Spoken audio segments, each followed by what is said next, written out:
चाहते हो अपनी तैयारी को बनाओ।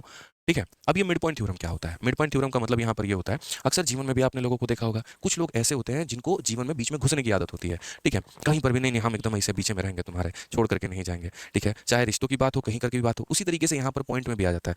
ठीक है, अब पॉइंट भी आ जाता है मेरे भाई। ठीक है, अब यहाँ पर देखो जैसे दो पॉइंट है, एक जो पॉइंट है मेरे भाई यहाँ पर वो है आपका x1 y1। ठीक है, और ये जो दूसरा पॉइंट है वो है मेरे भाई x2 y2 पॉइंट है। अब क्या होता है, किसी को एकदम बीच में आने का मतलब दिलो इच्छा है, नहीं हम तो एकदम बीच में आएंगे, तो जैसे मानो जो लाइन एकदम इसको बीचों बीच में काटता है और बीचों बीच में एकदम उसको काट के निकल जाएगा, तो बीचों बीच में जब उसे काटेगा तो किसी बिंदु पर काटेगा, तो जिस बिंदु पर काटेगा ना, इस बिंदु का मान क्या होगा, तो ये सीधा सीधा एवरेज होगा। यानी मिड पॉइंट फॉर्मूला सिंपल इतना बताता है कि कभी भी कोई भी दो बिंदुओं का अगर मिड पॉइंट निकालना है तो इनको जोड़ो, इसको जोड़ो और आधा करो। यानी अगर इस बिंदु को निकालना चाहते हो तो ये एकदम क्या होगा, एवरेज होगा किसका, तो x1 plus x to by to. उसके बाद y में भी उसी तरीके से कहानी होगी, y1 plus Y two by two मेरे भाई। ठीक है, यानी एकदम एवरेज निकाल दो, इनका एवरेज जहां पर भी आएगा इसका मिड पॉइंट वहीं कहलाएगा। एवरेज जहां पर भी आएगा वहीं क्या कहलाएगा, तो मिड पॉइंट कहलाएगा।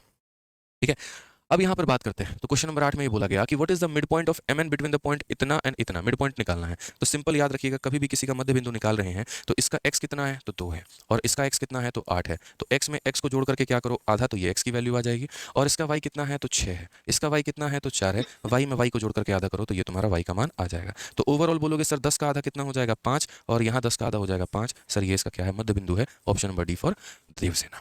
ठीक है, तो कभी भी अगर हम किसी का भी मध्य बिंदु निकालते हैं ना मेरे भाई, तो मध्य बिंदु निकालते वक्त में क्या करते हैं, सीधा सीधा जोड़ करके आधा करते हैं। ठीक है, आइए चलिए नेक्स्ट क्वेश्चन पे चलते हैं और अगला सवाल भी सेम देखते हैं। क्वेश्चन नंबर 9 में क्या बोला गया, इफ द मिड पॉइंट, ठीक है, if the mid point of join इतना एंड इतना is 410 then find the value of K. यहाँ पर इन्होंने उल्टा बोल दिया, इन्होंने कहा हम तुम्हें मिड पॉइंट देते हैं, तुम बस यहाँ पर के का मान बताओ। इन्होंने कहा देखो इस संख्या और इस संख्या का जोड़ने पर मध्य बिंदु इतना आ रहा है, बहुत बढ़िया बात है यार, इसके x और इसके x को जोड़ करके आधा करो। इसका x ये है, अगले का x ये है, उसको जोड़ करके आधा करेंगे तो ये बराबर होगा यहाँ पर इसके x के, यानी कितने के, 4 के। और वैसे ही मेरे भाई इसका y जैसे 13 हो गया और इसका y जो हो गया 7 हो गया, उसको जोड़ करके यहाँ पर आधा करेंगे तो इसके y यानी 10 के बराबर में होगा, जो कि सामने आपको दिख ही रहा है कि सर 20 का आधा करो तो 10 आएगा, वो बराबर है। ठीक है, तो कॉमन सेंस की बात है, मिड पॉइंट वाला जो x आता है वो दोनों के x को जोड़कर आधा करने पर आता है, और मिड पॉइंट का जो y आता है वो दोनों के y को जोड़कर आधा करने पर आता है। इससे यहाँ पर कहीं पर भी k का मान निकलेगा नहीं, तो ये हमारे बेफिजूल की बात है, वो हम नहीं लेंगे। k का मान तो यहाँ से निकलेगा, कैसे निकलेगा, तो बोलेंगे सर -8 में हम यहाँ पर क्या करेंगे, k जोड़ देंगे, 2 × 4 हमारा 8 के बराबर। ये माइनस जा करके उधर ऐड हो जाएगा, तो -8 जा करके 8 और बन जाएगा, तो 8 और 8 कितना हो जाएगा, 16। तो k का मान कितना होगा सर, 16 होगा,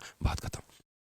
ठीक है, तो याद रखिए कभी भी किसी भी दो बिंदुओं का मध्य बिंदु अगर आप निकालना चाहते हैं तो आप उन्हें क्या करेंगे, जोड़ करके आधा करेंगे। क्या करेंगे, जोड़ करके आधा करेंगे, ध्यान रखिए। ठीक है, अब उसके बाद आपने पढ़ लिया